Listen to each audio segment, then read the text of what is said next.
Hi hello friends, welcome back to my channel. Friends, video ಬಂದು ಇದು PDOಗೆ paper 2 ಕನ್ನಡಕ್ಕೆ ಸಂಬಂಧಪಟ್ಟಂಥ ಆನ್ಸರ್ಸ್ಗಳನ್ನ ಕೊಡ್ತಾ ಹೋಗ್ತೀನಿ. ಸೊ ಫಸ್ಟ್ ಒನ್ ಹೀಗಿದೆ: ಕಸವರವೆಂಬುದು ನೇಮಿಸೈ ರಿಸಲ್. ಸೊ ಈ ಏನು ಸಾಲನ್ನು ಕೊಟ್ಟಿದ್ದಾರೋ ಇದು ಯಾವ ಕೃತಿಯ ಸಾಲು ಅಂತ ಕೇಳಿದರೆ ಇದು ಬಂದು ಶ್ರೀ ವಿಜಯನು ಬರೆದಿರ್ತಕ್ಕಂಥ ಕವಿರಾಜ ಮಾರ್ಗದ ಸಾಲಲ್ಲಿ ಒಂದು ಕೃತಿಯಲ್ಲಿ ಬರ್ತಕ್ಕಂಥ ಸಾಲುಗಳಾಗಿರುತ್ತೆ. ಆಪ್ಷನ್ 1 ಕವಿರಾಜ ಮಾರ್ಗದಲ್ಲಿ ಬರ್ತಕ್ಕಂಥ ಸಾಲುಗಳು. ಅಂಡ್ ನೆಕ್ಸ್ಟ್ ಬಂದು ಭರತೇಶ ವೈಭವ ಕೃತಿ ಯಾವ ಛಂದೋ ಪ್ರಕಾರದಲ್ಲಿ ರಚನೆಯಾಗಿದೆ ಅಂತ ಕೇಳಿದ್ರೆ ಭರತೇಶ ವೈಭವ ಅಂತಕ್ಕಂಥದ್ದು ಆಪ್ಷನ್ 2 ಏನಿದೆಯೋ ಸಾಂಗತ್ಯದಲ್ಲಿ ರಚನೆ ಆಗಿರ್ತಕ್ಕಂಥ ಒಂದು ಕೃತಿ, ರತ್ನಾಕರ ವರ್ಣಿಯವ್ರದ್ದು. ಅಂಡ್ ಮೂರನೇ ಕ್ವಶನ್ ಹೀಗಿದೆ: ಈ ವಾಕ್ಯದಲ್ಲಿ ಗೆರೆ ಎಳೆದ ಇಂಗ್ಲಿಷ್ ಪದಕ್ಕೆ ಕನ್ನಡ ರೂಪವನ್ನು ಗುರುತಿಸಿ. ನಮ್ಮ ಇಂದಿನ ಪ್ರಮುಖ ಆದ್ಯತೆ ಎಂದರೆ ಇನ್ಕ್ಲೂಸಿವ್ನೆಸ್ ಆಗಿರುತ್ತದೆ ಅಂತ ಕೇಳಿದರೆ ಇನ್ಕ್ಲೂಸಿವ್ನೆಸ್ನ ಕನ್ನಡ ರೂಪ ಏನಂತ ಹೇಳಿದರೆ ಆಪ್ಷನ್ 1 ಒಳಗೊಳ್ಳುವಿಕೆ ಆಗಿರುತ್ತೆ. ಆಪ್ಷನ್ 1 ಒಳಗೊಳ್ಳುವಿಕೆ. ಅಂಡ್ ಮೂರನೇ ಕ್ವಶನ್ನು: ಚೊಂಬು ಶಬ್ದವನ್ನು ಬಿಡಿಸಿದರೆ ಏನು ಅಂತ ಕೇಳಿದ್ರೆ ಚೆನ್ ಮೀನ್ಸ್ ಕೆಂಪು ಅನ್ನೋ ಅರ್ಥ ಬರುತ್ತೆ. ಬಟ್ ಆದರೂ ಸಹ ಇದಕ್ಕೆ ನಾನು ಗ್ಯಾರಂಟಿಗೆ ಆನ್ಸರ್ನ ಕೊಡೋ ಇದನ್ನು ಸ್ಕಿಪ್ ಮಾಡ್ತಾ ಹೋಗ್ತೀನಿ. ಸೊ ಅಂಡ್ ನೆಕ್ಸ್ಟ್ ಪ್ರಶ್ನೆ ನೋಡ್ತಾ ಹೋಗೋಣ. ಸಹಜ ಪದದ ವಿರುದ್ಧ ಪದ ಏನು? ಸಹಜ ಅಂತ ಹೇಳಿದ್ರೆ ಅದು ನೈಸರ್ಗಿಕವಾಗಿ ಅಥವಾ ಅದು ನ್ಯಾಚುರಲ್ ಆಗಿ ಆಗ್ತಕ್ಕಂಥದ್ದು. ಅದಕ್ಕೆ ವಿರುದ್ಧ ಪದ ಅಂತ ಹೇಳಿದ್ರೆ ಆಪ್ಷನ್ 1 ಕೃತಕ, ಆರ್ಟಿಫಿಷಿಯಲ್ ಅಂತ ಆಗುತ್ತೆ. ಅಂಡ್ ನೆಕ್ಸ್ಟ್ ಕಟ್ಟುಕಟ್ಟಳೆ ಅಂತಕ್ಕಂಥದ್ದು ಅವ್ಯಯ, ಅನುಕರಣೆ, ಗುಣವಾಚಕ, ಜೋಡಿ ಪದ ಕೊಟ್ಟಿದ್ದಾರೆ. ಅವ್ಯಯ ಅಂತಕ್ಕಂಥ ಪದ ಬರೋದಿಲ್ಲ ಕಟ್ಟುಕಟ್ಟಲೆಗೆ. ಅಂಡ್ ಅನುಕರಣೆ ಅಂತಕ್ಕಂಥ ಖಂಡಿತವಾಗ್ಲೂ ಬರೋದೇ ಇಲ್ಲ, ಗುಣವಾಚಕನೂ ಆಗಲ್ಲ. ಆಪ್ಷನ್ 4 ಜೋಡಿ ಪದ.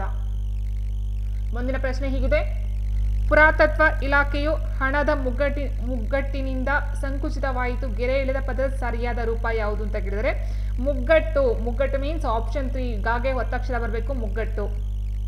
ಮುಂದಿನ ಪ್ರಶ್ನೆ: ತೋರ ಪದದ ಅರ್ಥವನ್ನ ಕೇಳಿದರೆ ತೋರ ಅಂತ ಹೇಳಿದ್ರೆ ಥಿಕ್ನೆಸ್, ದಪ್ಪ ಅಂತ ಅರ್ಥ ಬರುತ್ತೆ. ಆಪ್ಷನ್ 2 ದಪ್ಪ, ಥಿಕ್ನೆಸ್. ಅಂಡ್ ಮುಂದಿನ ಪ್ರಶ್ನೆ: ಗದ್ಯಾಣ ಎಂದರೆ ಏನು? ಗದ್ಯಾಣ ಮೀನ್ಸ್ ಅದು ಒಂದು ಹಣದ ರೂಪ.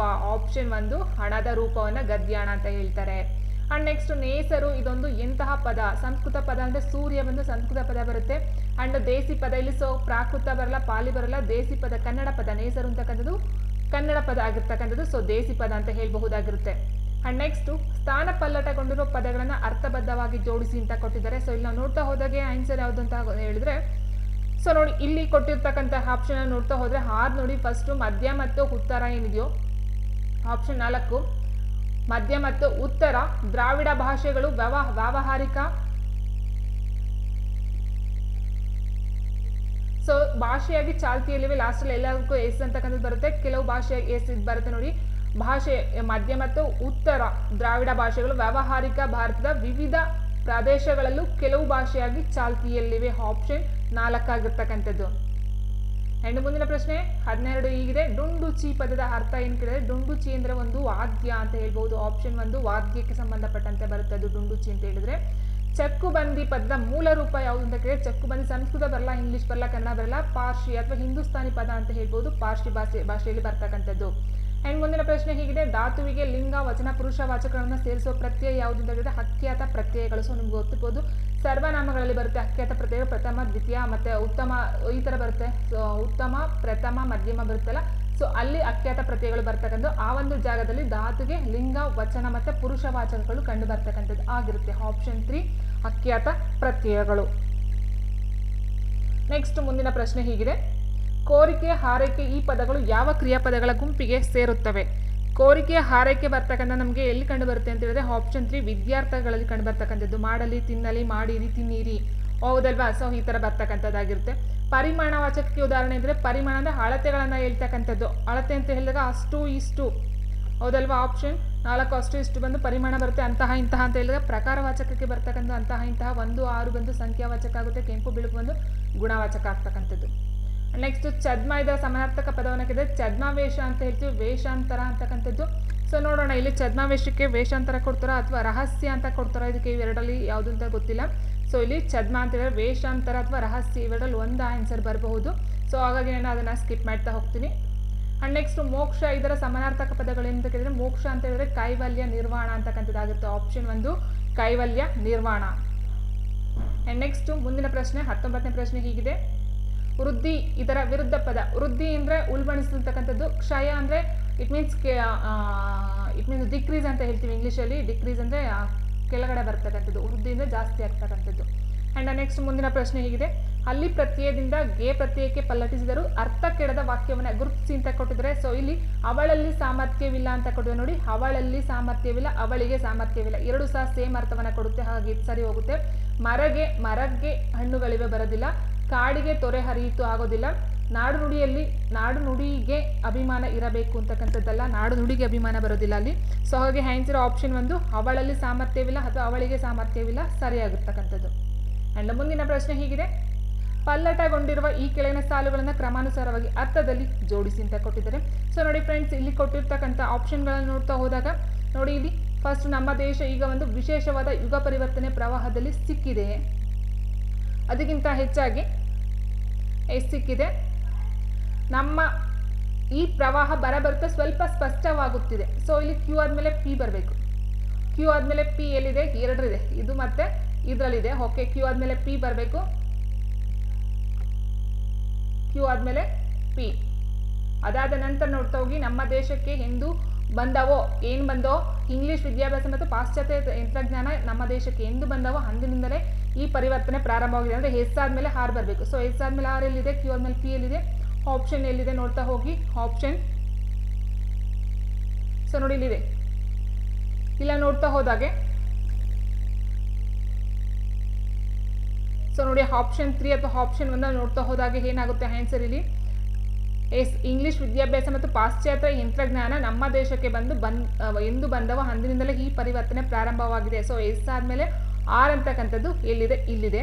ಅದಾದ ನಂತರ ಇನ್ಯಾವುದಾದ್ರು ಚೇಂಜಸ್ ನೋಡ್ಬೋದಾ, ನೋಡೋಣ ಇರಿ. ಸೊ ನೋಡಿ ಇಲ್ಲಿ ಈ ಪ್ರವಾಹ ಬರುತ್ತಾ, ಯಾವ ಪ್ರವಾಹ, ನಮ್ಮ ದೇಶಕ್ಕೆ ಎಂದು ಬಂದವೋ ಅದಕ್ಕಿಂತ ಮೊದಲು ಬರ್ತಕ್ಕಂಥದ್ದು ಇಂಗ್ಲಿಷ್ ಇಲ್ಲಿದೆ ನೋಡಿ, ಇಂಗ್ಲಿಷ್ ವಿದ್ಯಾಭ್ಯಾಸ ಮತ್ತು ಪಾಶ್ಚಾತ್ಯ ತಂತ್ರಜ್ಞಾನ ನಮ್ಮ ದೇಶಕ್ಕೆ ಎಂದು ಬಂದವೋ ಅಂದಿನಿಂದಲೇ ಈ ಪರಿವರ್ತನೆ ಪ್ರಾರಂಭವಾಗಿದೆ. ಈ ಪ್ರವಾಹ ಬರುತ್ತಾ ಸ್ವಲ್ಪ ಸ್ಪಷ್ಟವಾಗುತ್ತಿದೆ, ನಮ್ಮ ದೇಶ ಈಗ ಒಂದು ವಿಶೇಷವಾದ ಯುಗ ಪರಿವರ್ತನೆ ಪ್ರವಾಹದಲ್ಲಿ ಸಿಕ್ಕಿದೆ. ಸೊ ಇಲ್ಲಿ ಕ್ಯೂ ಲಾಸ್ಟಲ್ಲಿ ಬರಬೇಕಾಗಿರೋದು, ಕ್ಯೂ ಲಾಸ್ಟಿಗೆ ಬರಬೇಕು. ಸೊ ಹಾಗಾಗಿ ಇಲ್ಲಿ ಎಸ್ ಆದ್ಮೇಲೆ ಆರ್ ಬರಬೇಕು. ಸೊ ಆಪ್ಷನ್ 2 ಸರಿ ಇರ್ತಕ್ಕಂಥದ್ದು. ಇದು ಎಸ್ ಆದ್ಮೇಲೆ ಆರು, ಆರ್ ಆದ್ಮೇಲೆ ಪಿ, ಪಿ ಆದ್ಮೇಲೆ ಕ್ಯೂ. ಅಂಡ್ ಮುಂದಿನ ಪ್ರಶ್ನೆ ಹೇಗಿದೆ, ಚರ್ಮ ತೊಳೆದರೆ ಕರ್ಮ ಹೋದೀತೆ ಪೂರ್ಣಗೊಳಿಸಿದು, ಚರ್ಮ ತೊಳೆದರೆ ಕರ್ಮ ಹೋದೀತೆ. ನೆಕ್ಸ್ಟ್, ಎಣ್ಣೆ ಎಂಬುದು ಮೂಲತಃ ಎಳ್ಳಿನಿಂದ ತೆಗೆದ ಜಿಡ್ಡನ್ನು ಸೂಚಿಸುತ್ತದೆ. ಈಗ ಒಟ್ಟು ಆಯಿಲ್ ಎಂಬ ಅರ್ಥದಲ್ಲಿ ಬಳಕೆಯಾಗುತ್ತದೆ. ಇದನ್ನು ಏನೆನ್ನಬಹುದು ಅಂತ ಕೇಳಿದ್ರೆ ಅರ್ಥಾಂತರ ಅಲ್ಲ.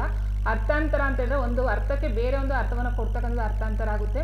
ಅರ್ಥ ವಿಕಾಸ ಅಂತ ಹೇಳಿದ್ರೆ ನೋಡಿ, ಇಲ್ಲಿ ಎಣ್ಣೆ ಅಂತಕ್ಕಂಥ ಜಸ್ಟ್ ಒಂದು ಎಳ್ಳಿನಿಂದ ಮಾಡ್ತಕ್ಕಂಥ ಒಂದು ಎಣ್ಣೆನ ಮಾತ್ರ ಎಣ್ಣೆ ಅಂತ ಕರೆದು, ಅದೀಗ ಸೂರ್ಯಕಾಂತಿ ಎಣ್ಣೆ, ಎಳ್ಳೆಣ್ಣೆ, ತೆಂಗಿನ ಎಣ್ಣೆ. ಸೊ ಅದರ ಒಂದು ಅರ್ಥ ಏನಾಗುತ್ತೆ, ವಿಕಾಸ ಜಾಸ್ತಿ ಆಗ್ತಾ ಹೋಗಿದೆ. ಸೊ ಹಾಗಾಗಿ ಆನ್ಸರ್ ಆಪ್ಷನ್ 2 ಅರ್ಥ ವಿಕಾಸ. ಸೊ ಅರ್ಥ ಸಂಕೋಚ ಅಂದರೆ ಅದು ಕಮ್ಮಿ ಇನ್ಕ್ಲೂಡ್ ಆಗ್ತಕ್ಕಂಥದ್ದು, ಅರ್ಥ ವಿಕಾಸ ಅಂದರೆ ಕಮ್ಮಿಯಾಗಿ ಇರ್ತಕ್ಕಂಥ ಒಂದು ವ್ಯಾಲ್ಯೂ ಜಾಸ್ತಿ ಆಗ್ತಾ ಹೋಗೋದಕ್ಕೆ ಅಂತ ಹೇಳ್ಬಹುದಾಗುತ್ತೆ. ಸೊ ಎಣ್ಣೆ ಅಂತ ಹೇಳಿದ್ರೆ ಮೊದಲು ಎಳ್ಳು ಅಂತಂದಕ್ಕೆ ಮಾತ್ರ ಸೀಮಿತ ಇತ್ತು, ಇವಾಗ ಏನಾಗುತ್ತೆ ಅದರ ಒಂದು ವ್ಯಾಲ್ಯೂ ಅಥವಾ ಅದರ ಒಂದು ಇದು ವಿಸ್ತಾರವಾಗಿ ಹೋಗ್ತಕ್ಕಂಥದ್ದಾಗಿದೆ.